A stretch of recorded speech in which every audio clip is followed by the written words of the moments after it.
नमस्कार, सलाम, याली मदद, सत श्री अकाल, गुड इवनिंग टू कैलगरी। आप सबका स्वागत है हमारे प्रोग्राम कैलगरी फोकस में। ये प्रोग्राम आप देखते हैं हमारे अपने favourite TV channel Punjabi national पर। मैं आपका होस्ट, आपका दोस्त अमृत बरार आज फिर आपके साथ जुड़ा हूँ। आशा करता हूँ कि लास्ट वीक आपका बहुत अच्छा गया होगा और अगेन इस डिफ़िकल्ट टाइम्स में सेफ्टी बहुत इम्पॉर्टेंट है, प्रिकॉशंस बहुत ज़रूरी है। दो हमारे कनाडा में जो वैक्सीनेशन है वो बहुत ज़ोरों शोरों से लोगों को लगाई जा रही है, बट स्टिल आपको प्रिकॉशंस लेने हैं और ध्यान रखना है कि आप सेफ़ रहें और माशरे में जो लोग हैं वो सेफ़ रहें, आपकी फैमिली, आपके फ्रेंड्स सेफ़ रहें। ये बहुत इम्पॉर्टेंट है आज के दौर में। बहुत दुखद वीडियोस या हमें घटनाएं इस समय हमारे हिंदुस्तान से देखने को मिल रही हैं, लेकिन अगेन चाहे जिस पे मर्जी हम दोष लगाएं, लेकिन एंड ऑफ द डे एक आम आदमी इस चक्की में पिस रहा है।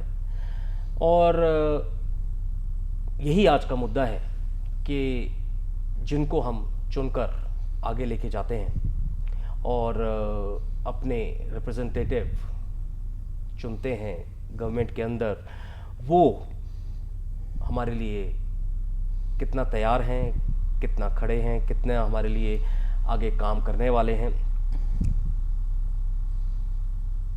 आज हमारे साथ जो सचिन जुड़ रहे हैं वो भी गवर्नमेंट में आना चाहते हैं, लेकिन वो गवर्नमेंट जो है वो हमारी सिटी लेवल की गवर्नमेंट, और वो आना चाहते हैं as your representative, as a city counsellor.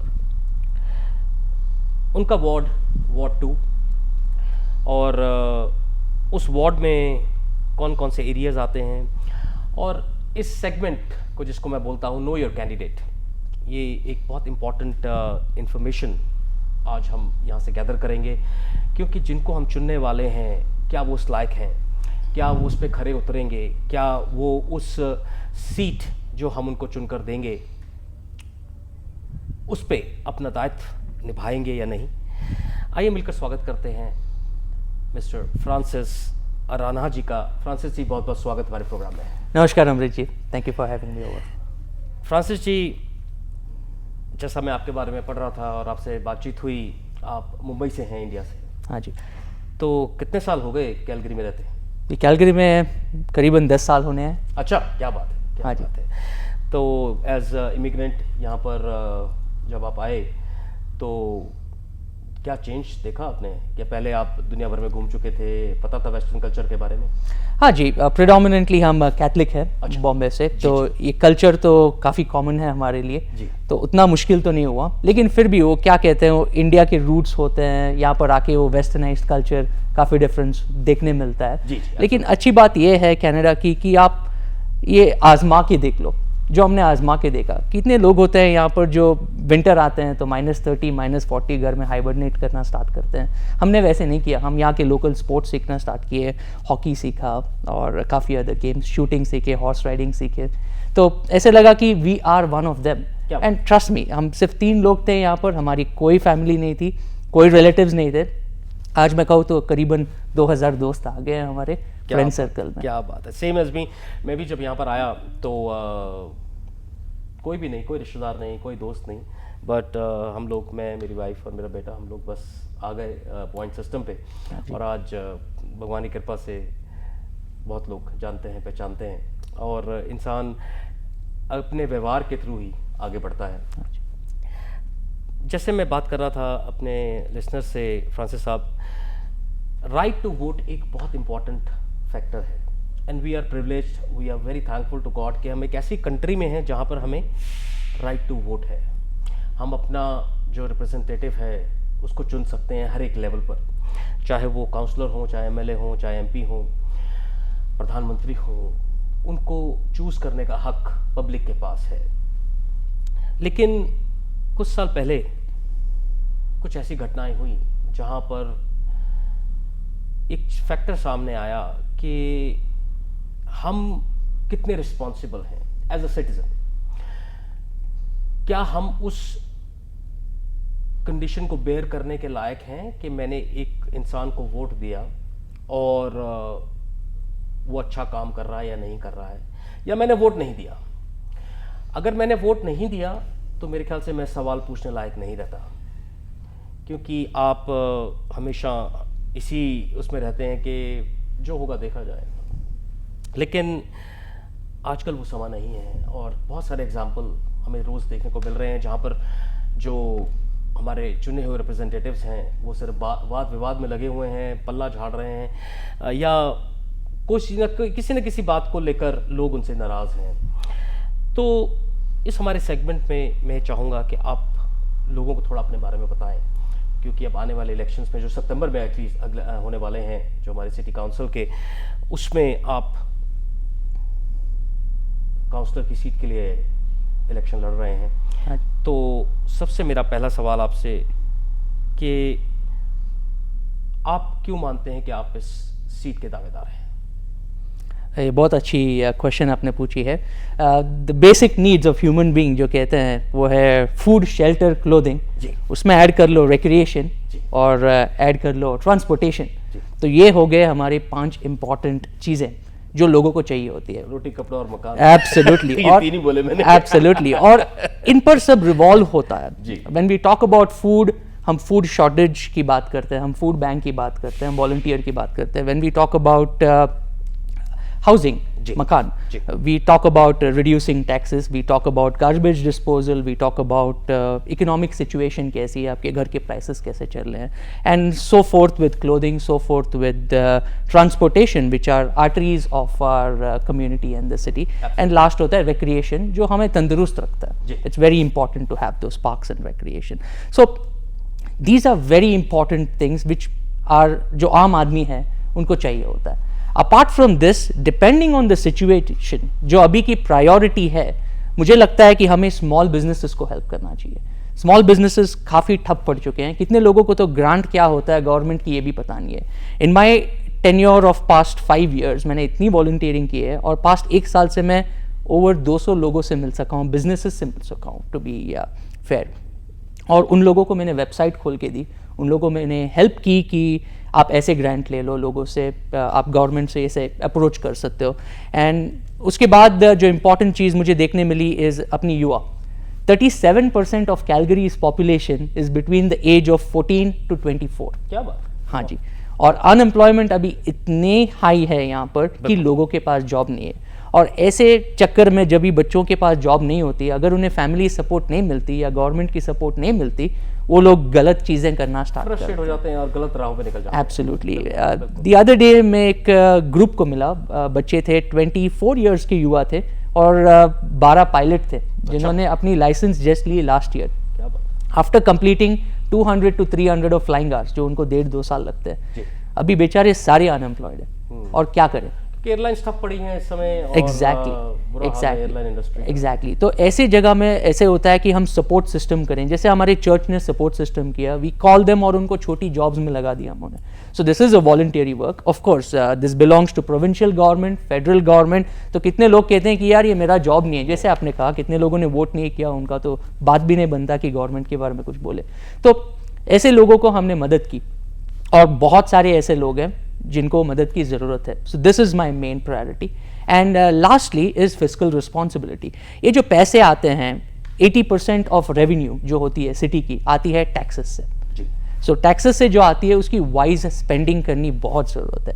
Like जैसे अभी फिजूल के प्रोजेक्ट हैं जो कैलगरी फ्लेम्स की हो, दूसरे कोई हो, उनको हम बैक सीट पे डाल सकते हैं, पैसे बचा सकते हैं. In fact, use that money to give more tax reduction to these businesses, help these businesses, and युवा को हेल्प करें और जनरल अगर कम्युनिटी को हेल्प करें. जो reserve fund which city of Calgary did was awesome. $92 million उन्होंने बचाया, which they can reuse and repurpose very well. So मुझे ऐसे और देखने हैं चीज़ें. Now of course this all comes from Bombay where it's survival of the fittest, Mumbai I would say. तो मेरे पापा जो थे 40 साल उन्होंने बॉम्बे म्यूनिसिपल कॉर्पोरेशन में काम किया. He was an engineer. तो पॉलिटिक्स तो पता ही चलता था क्योंकि इंडिया में हर हाउस होल्ड में पॉलिटिक्स की बात होती है. लेकिन ये होता था कि सच्चा आदमी कौन है और लोगों का अच्छा कौन करता है, लोगों का अच्छा कौन सोचता है. जी। तो इसलिए मुझे लगा कि ये साल काफ़ी मैंने वॉलंटियरिंग किए हैं ये 9 सालों में, जी। और अभी ये चांस है मेरा कि मैं लोगों को कुछ वापस दे सकूं, कुछ नया कर सकूं।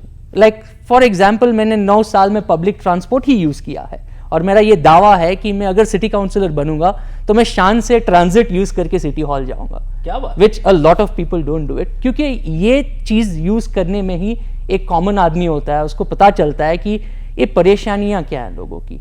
सो this is what I want to do. एक चेंज लाना चाहता हूँ जो फर्स्ट इमिग्रेंट ही सोच सकता है, क्योंकि उन्होंने ये सब ट्रबल्स फेस किए हैं, और सिटी सबके लिए अच्छी बनाने के लिए, रहने के लिए क्राइम फ्री। क्या बात है। लोगों से जुड़ना और लोगों के बीच रहकर काम करना, फ्रांसिस साहब, आई थिंक मैंने कनाडा में आकर देखा कि आपके MP, MLA सब आपके साथ ग्रोसरी स्टोर में पैसे दे रहे हाँ होते जी, हैं, कोई हाँ जी। गनमैन नहीं है, कोई कुछ ऐसा प्रोटोकॉल नहीं है। जबकि हिंदुस्तान में तो अगर कोई कॉर्पोरेटर भी होता है तो भाई उसको सलाम करने से दिन निकल जाती है। अगर कोई काम, अगर आपका जेन्युइन काम हो और आपको एक रिकमेंडेशन भी चाहिए, तो वो जो उनके PA साहब होते हैं उनसे लेकर कॉर्पोरेटर साहब तक पहुंचना एक बहुत बड़ा बवाल। और MLA MPs की तो बात ही मत कीजिए, वो तो पता नहीं कौन सी हवा में और दुनिया में होते हैं, क्योंकि वहाँ का जो पॉलिटिक्स है हमारे सब कॉन्टिनेंट का एक बहुत डिफरेंट है। वहाँ पर अगर आप पॉलिटिशियन हैं तो मतलब कि आप अपने आप को भगवान ही समझते हैं कि भैया ये मेरा राज है, यहाँ पर मैं हूँ, और आम जनता मेरी पूजा करे, वो ज़्यादा बढ़िया है। लेकिन यहाँ पर आकर कनाडा में एक बहुत डिफरेंट वे ऑफ पॉलिटिक्स हमें देखने को मिला, और आपके काउंसलर्स, आपके MLAs, MPs सब आपके साथ बहुत एक्सेसिबल हैं। आप उनसे बातचीत करना चाहते हैं तो वो नहीं है कि आपको एक बहुत ही भयानक वेव में से निकल के, रास्ते से निकल के वहाँ पर पहुँचना पड़ेगा। एक छोटा सा ब्रेक, अब ब्रेक के बाद मैं आपसे दोबारा बातचीत करता हूँ। Welcome back. आप देख रहे हैं प्रोग्राम कैलगरी फोकस, और आज हमारे साथ जुड़े हैं फ्रांसिस जी, जो कि काउंसलर के इलेक्शन लड़ने जा रहे हैं, और उसकी दावेदारी वो लोगों के सामने पेश कर रहे हैं। हम बातचीत कर रहे थे थोड़ा जो डिफरेंस है इंडिया और या सब कॉन्टिनेंट में कह सकता हूँ और यहाँ के पॉलिटिक्स में। फ्रांसिस साहब, एक्सेसिबिलिटी एक बहुत इंपॉर्टेंट फैक्टर है, और जैसे आपने बोला कि हिंदुस्तान और यहाँ की जो पॉलिटिक्स है थोड़ी डिफरेंट है। मैं सच्चाई कहने से इसलिए नहीं डरता क्योंकि ये फैक्ट है, और वहाँ पर ऐसे भी लोग हैं जो कि डाउन टू अर्थ हैं और हाई पोजीशंस पे बैठे हुए हैं, चाहे वो MLA MPs हों, लेकिन एक मिलजुल के लोगों के साथ घुल मिल के आगे बढ़ने का एक जज्बा उनके अंदर है। लेकिन वो कहा जाता ना कि गेहूं के साथ गुण भी पिस जाता है, तो अब जो लोग वहाँ पर अपने आप को ऐसे प्रेजेंट करते हैं, बीइंग इन गवर्नमेंट ऑफिशियल्स या गवर्नमेंट के MP MLAs, तो जो लोग अच्छे हैं वो लोग भी उनके साथ उसी लाइन में खड़े हो जाते हैं। लेकिन मैं आपसे ज़रूर इत्तेफाक रखूँगा कि यहाँ पर हमें जो अपना एक ढांचा है उसको उस ढांचे से अलग रखना है, और काफ़ी हद तक अलग भी है। लोग अपने दिल की बात जाकर एक अपने नुमाइंदे से, जिनको उन्होंने चुना है, उससे कर सकते हैं। आपके वार्ड में कौन से एरियाज आते हैं? वेल अमृत जी, मेरे वार्ड में 12 कम्युनिटी आते हैं, जी। स्पेशली एवंस्टन जी किंकोरा, जी सिटाडेल, जी सेज हिल, नोलन हिल, जी। हैम्पटन्स, रॉयल ओक, रॉयल विस्टा, हॉकवुड और रैंचलैंड्स। ओके। हमारे सब कॉन्टिनेंट से काफ़ी जनता वहाँ पर रहती है, और नया एरिया भी है, हाँ तो जी। इसलिए काफ़ी खूबसूरत और देखने में बड़ा अच्छा लगता है, काफ़ी सीनिक है। आप अपने थोड़ा सा बैकग्राउंड बताइए आपकी एजुकेशन के बारे में प्लीज़। वेल पापा और मम्मी तो यही चाहते थे कि इंजीनियर या डॉक्टर बनूं, इंडिया में तो यही सभी को होती ही है। होता है हाँ मेरा जी। बेटा वकील, डॉक्टर या इंजीनियर बनेगा। हाँ जी, हाँ जी, लेकिन आई डिफाइड ऑल दी ऑड्स और मैंने होटल मैनेजमेंट इंस्टेड करना चूज़ किया। I studied in Mumbai ji. And मैंने अपना होटल मैनेजमेंट वहाँ पे किया and then went abroad, I did my MBA। मैं दुबई में 14 साल था क्या बात। And within that tenure I got to travel the world अच्छा। And see European countries, middle eastern countries, और इतना अनुभव रहा वहाँ पे, इतने लोगों को मिला, that was mind blowing the experience what we got. And then I came on to Canada and again it said कि continual learning की बहुत ज़रूरत होती है, because हम जो भी अपनी educational qualifications लेकर आते हैं which is from back home, यहाँ पर भी upgrade करना बहुत अच्छा होता है। So I did my project management professional और काफ़ी certifications यहाँ पर किए, जहाँ पर मुझे local culture understand करने को मिला और यहाँ से जो language और terminology में लोग बात करते हैं वो पता चली। and I work for one of the biggest catering companies in the world और मैंने स्टार्ट किया था डिशवॉशर और जैनिटर से। अच्छा। जैसे मैंने 10 साल पहले जिससे स्टार्ट हुआ था और धीरे धीरे बढ़कर I was the regional in charge for Western Canada for the catering company और हमारी केटरिंग कंपनी सिर्फ कनाडा में 37,000 लोगों को एम्प्लॉय करती है और पूरे विश्व में 700,000 लोगों को एम्प्लॉय करती है। So it's a big catering company and I am proud to be a part of it. Amazing amazing. तो काफी पढ़े लिखे इंसान हो यार। आप जैसा सोचो। देखिए, पढ़ना लिखना एक डिफरेंट चीज़ है। लोग डिग्री लेके बैठ जाते हैं, लेकिन क्या उस डिग्री को उन्होंने समझा? तो ये सवाल मैंने आपसे इसलिए किया क्योंकि आपने अपने कन्वर्सेशन में, आपके जवाब में एक चीज़ बहुत अच्छी बोली, वो है लर्निंग, कॉन्टीन्यूस लर्निंग। अगर आप कह देते हैं मैंने डिग्री ले ली, मैं भैया सेटिस्फाइड हो गया, अब कुछ और करता हूँ या मैं कुछ और सोचता हूँ या मेरे को कुछ और अलग लाइन में जाना है, तो इंसान थोड़ा सा लगता है कि यार क्या बात कर रहा है, ठीक है ना। But you stayed in your industry और आप कॉन्टिन्यूस लर्निंग जिसको आप बोलते हैं, कहाँ से आपने ज़ीरो से स्टार्ट किया और आज आप कहाँ हैं, तो ये आपकी प्रोग्रेस बताता है एज अ ह्यूमन और आपकी मेंटालिटी बताता है कि आप किस तरह से अपने आप को ज़मीन से जुड़ा हुआ इंसान समझते हैं। क्योंकि जो इंसान ज़ीरो से उठ कर आया होता है उसको हर एक चीज़ की कीमत पता होती है।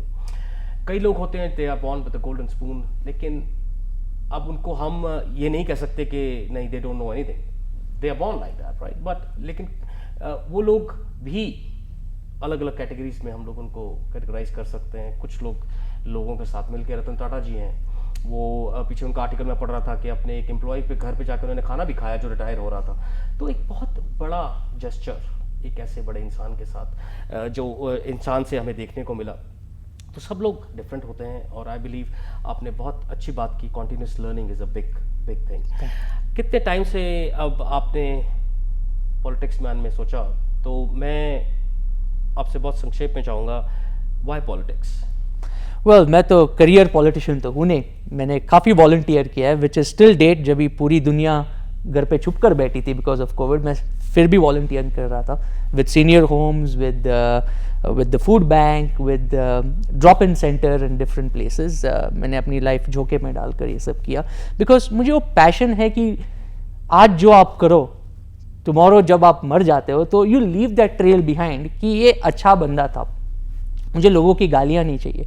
और फिर कितने लोग थे, यहाँ मैं आपको रोकना चाहूंगा। देखिए, पॉलिटिक्स में जाएंगे तो गालियां तो पड़ेंगी ही पड़ेंगी साहब। एब्सोल्युटली एब्सोल्युटली, क्योंकि जरूरी नहीं है कि हर इंसान आपसे इत्तेफाक रखेगा। हाँ जी, जो आपसे हाँ जी, इत्तेफाक नहीं रखेगा तो वो आपको बुरा भला तो कह ही सकता है। एब्सोल्युटली। लेकिन ये बात हुई कि लोगों ने कहा, मेरे जो फ्रेंड्स हैं, वेल विशर्स है, कि यार आपने इतना कुछ किया है कम्युनिटी में, आप हमारे वार्ड को क्यों नहीं रिप्रेजेंट करते, आप छोटे तरीके से स्टार्ट क्यों नहीं करते political career, so that you can become a voice for us and you can fight for us, you can advocate for us. ये छोटे छोटे इश्यूज आप सिटी में लेकर जा सकते हो। Then I thought about it कि हाँ यार, ये जो डिसीजन मेकिंग पावर होती है which belongs to the city to a certain extent to do things within the city, why not be a part of it, why not give it a try?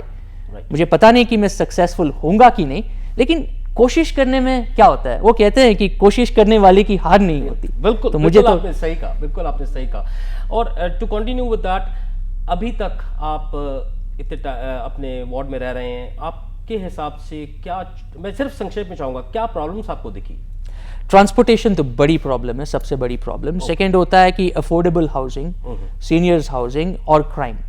अगर आप ये सुकून दे दो लोगों को, और recreation of course huge time, मैं जो भी लोगों से जाकर बात कर रहा हूँ उनको रिक्रिएशन चाहिए, उनको ज़्यादा सेफ्टी चाहिए, स्पीड बम्प्स चाहिए, ऐसे काफ़ी वैरायटी है। बट या ये 3 एरियाज में आप कैटेगराइज कर सकते तो आपके एरिया में जो आपका वार्ड है, यहाँ पर ये प्रॉब्लम्स आपको देखने में हाँ जी। आ रही हैं।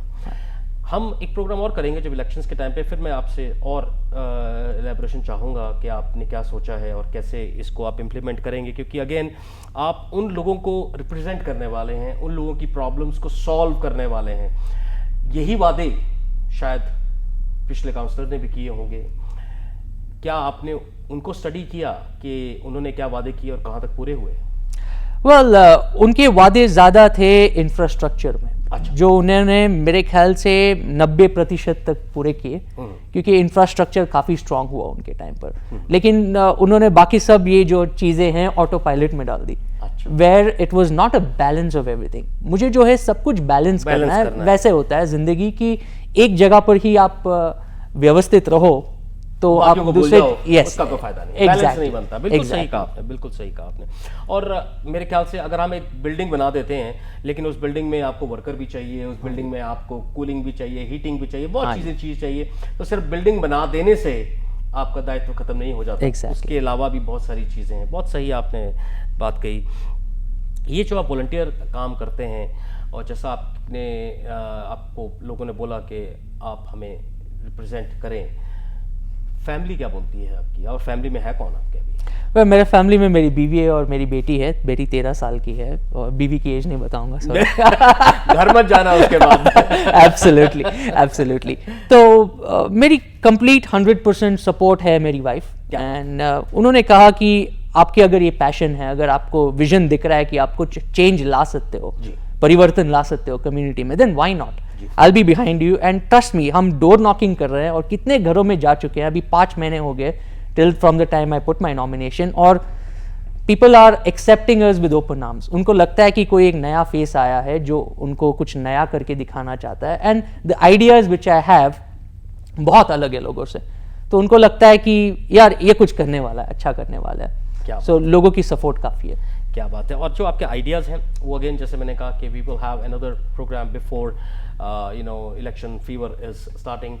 ये प्रोग्राम में मैं चाहता था कि इस सेगमेंट में लोग आपको जानें, वो एक बहुत इंपॉर्टेंट फैक्टर है जिसके बारे में मैं और बात करूँगा। एक छोटा सा ब्रेक के बाद हम लोग दोबारा मिलते हैं। Welcome back. आप देख रहे हैं programme Calgary focus only on Punjabi national TV. हम बातचीत कर रहे हैं फ्रांसिस जी से, जो कि नॉमिनेशन जिन्होंने डाला है for seat of councillor from ward 2 for the city of Calgary.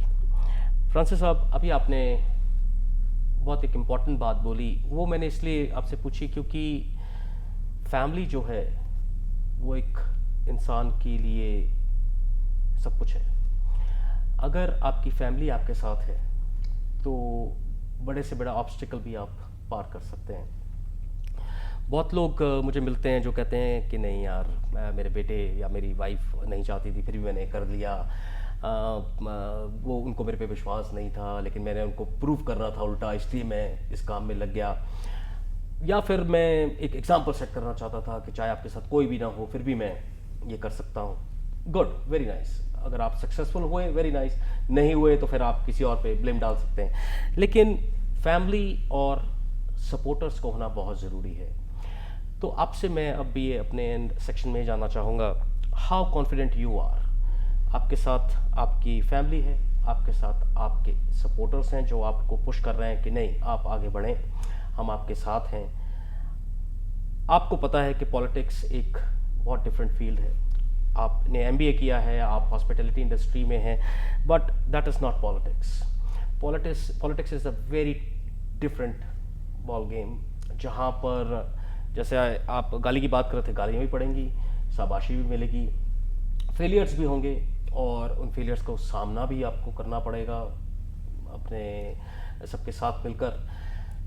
क्या आप इसके लिए अपने आप को तैयार समझते हैं?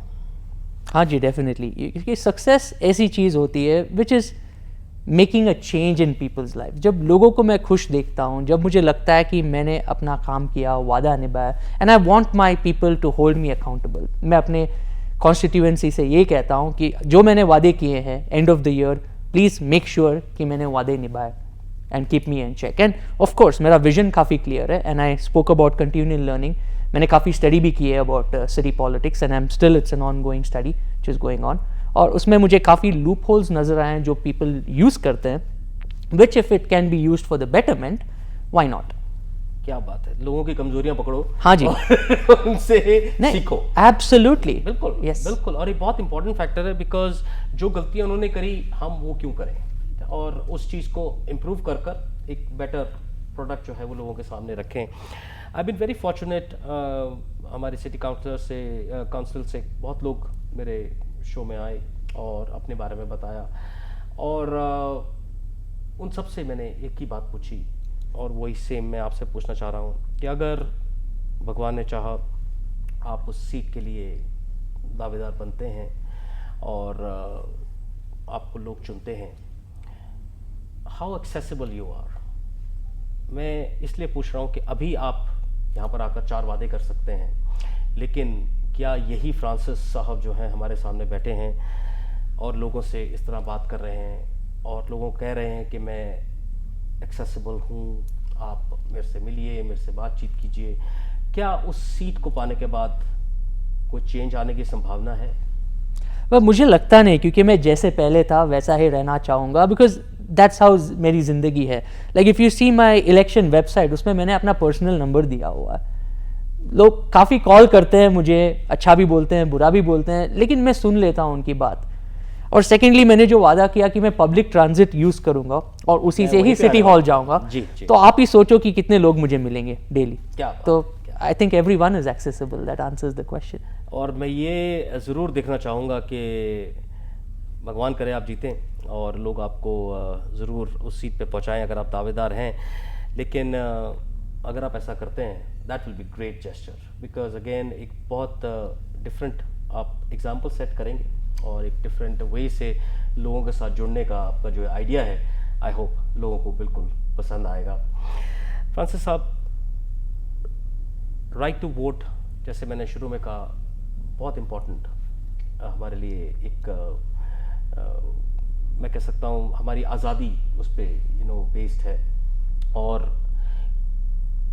अगर आप उस जगह पर, उस सीट पे आते हैं, तो मेरी आपसे ये गुजारिश है कि आप जो भी वादे करें उनको ज़रूर पूरा करें, क्योंकि अगेन बहुत लोगों की होप और बहुत लोगों का जो एक सपना जो होता है, मैं ये नहीं कहता कि बड़े सपने, एक छोटा सपना मैं आपसे कह सकता हूँ कि मेरा बच्चा जो है उसका स्कूल बहुत दूर है, क्या पता उसका स्कूल नज़दीक आ जाए तो मुझे इसको छोड़ने और ले जाने में बहुत आसानी होगी, मैं अपने काम पे सही टाइम पे पहुंच पाऊंगा, मैं कोई और काम पकड़ सकूंगा जिससे कि जिसके टाइमिंग्स और अच्छे होंगे अगर मेरे बच्चे का स्कूल यहाँ होगा, मेरे घर के पास होगा।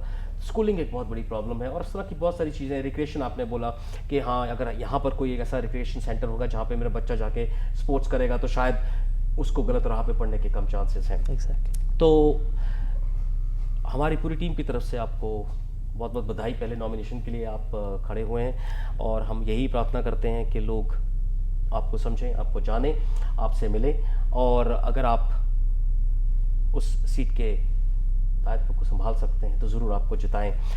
अगर आपको किसी ने कांटेक्ट करना है, किसी ने बात करनी है, तो प्लीज़ अपना आप नंबर, वेबसाइट, ईमेल दीजिए ताकि लोग आपसे बातचीत कर सकें। श्योर, मेरी वेबसाइट एड्रेस है www.francisarana.ca। आप मुझे फेसबुक पर भी फॉलो कर सकते हैं, फ्रांसिस फॉर काउंसलर वार्ड 2, और मेरा फ़ोन नंबर है 5874355222। Thank you. तो ये थे हमारे फ्रांसिस अराना साहब जो कि काउंसलर के लिए खड़े हो रहे हैं वार्ड 2 से। आप इनसे ज़रूर बातचीत करें, और मैं आपसे यही कहना चाहूँगा, वोट ज़रूर दें। वोट देना बहुत इम्पॉर्टेंट है, और एक अच्छा रिप्रेजेंटेटिव अपने लिए चुनकर लाएं। मैं आपका होस्ट, आपका दोस्त अमृत बरार आपसे इजाज़त लेता हूँ। अगले हफ्ते दोबारा मुलाकात होगी, only on Calgary focus on Punjabi national. Thank you.